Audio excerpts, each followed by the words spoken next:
Welcome back to my channel. তো আজকে দুর্ভাগ্যবশত ওর খুব ঠান্ডা লেগে গেছে। আমার ওটা মাথাতেই নেই, মানে ও আমাকে বলেনি যে ওর ঠান্ডা লেগেছে। ওর কদিন ধরে একটু শরীরে সমস্যা হচ্ছে, সেটা জানি। তো আমি বায়না করছিলাম আইসক্রিম খাবো, তো আইসক্রিমটা নেওয়ার পর জানলাম যে ওর ভীষণ ঠান্ডা লেগেছে। ও বলছে গলায় ইনফেকশন হয়েছে, আইসক্রিম খাবো না। এই পুরোটা আমি একাই খাচ্ছি।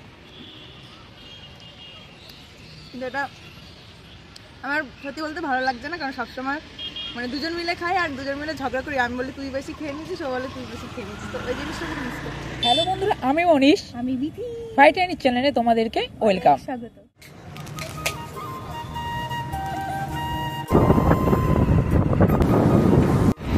এখানে দেখো ব্রিজটা অনেকটাই তৈরি হয়ে গেছে। আমি লাস্ট টাইম যখন এসেছিলাম তখন এতটা হয়নি। আমি প্রায় 3 মাস পরে আসলাম এই ব্রিজটা দেখতে। দাঁড়াও তোমাদেরকে দাঁড়িয়ে ভালোভাবে দেখাই।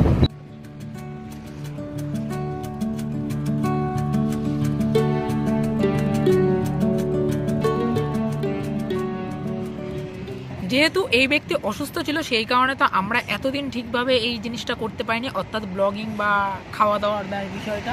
কিন্তু এখন থেকে আবার সঠিকভাবে যেমন খাওয়া দাওয়া চলবে, তেমন কন্টিনিউ ভিডিও আসবে, ঠিক তো? হ্যাঁ একদম। এখন থেকে আমরা রেগুলার তোমাদের সব রকম আপডেট দেব।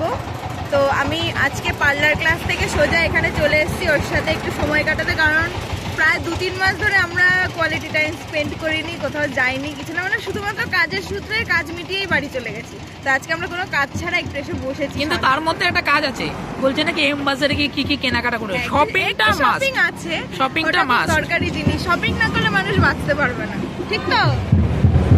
রাজি মেনে নিস, কিন্তু পরে না মনে থাকে না। কোনো কাজ নেই, সারা জীবন এরকম ভাবেই জ্বালাবে, আর এখনো জ্বালাচ্ছে।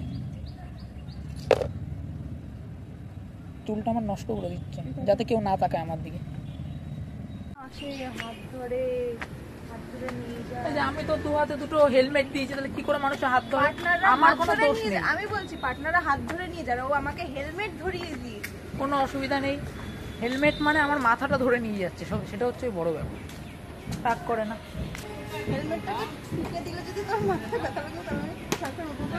তার মানে কিন্তু একটা তোর মাথা, এটা মাথায় রাখিস।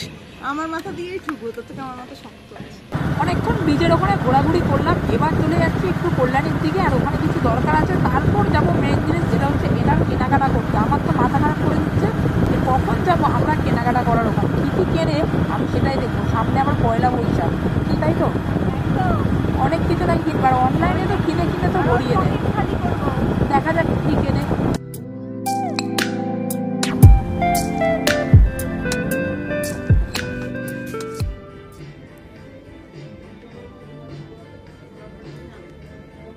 এই কারণে কাঁচরাপাড়া নিয়ে এসেছিস, তাই তো?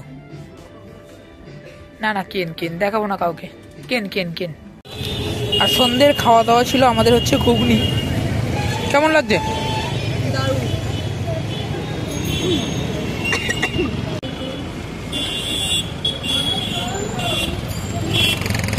অল্প পয়সায় খাওয়া দাওয়া সব থেকে ভালো। একদম ঘরোয়া রান্না হয়েছে, খুব সুন্দর হয়েছে রান্নাটা। এটা হলো কাঁচরাপাড়ার দোকান। আমরা প্রথমে 1 প্লেট ঘুগনি নিয়েছিলাম, তারপর আবার ডিম টোস্ট নিয়ে নিয়েছি। কেমন লাগছে? ঘুগনি দিয়ে ডিম টোস্ট দিয়ে সত্যি কি খাবো ভেবেছিলাম, কি খাচ্ছি আমরা, তাই তো? এটা কিন্তু ফাস্ট ফুড না, এটা হেলদি ফুড। হেলদি ফুড, তেলে ভাজা। তো কী করে খেতে হয় বলি, প্রথমে একটু পেঁয়াজ নিতে হবে, তারপর একটু বেশি করে একটু ঘুগনি নিয়ে নিতে হবে, তারপর এরকম গার্লফ্রেন্ড থাকলে খাইয়ে দিতে হবে।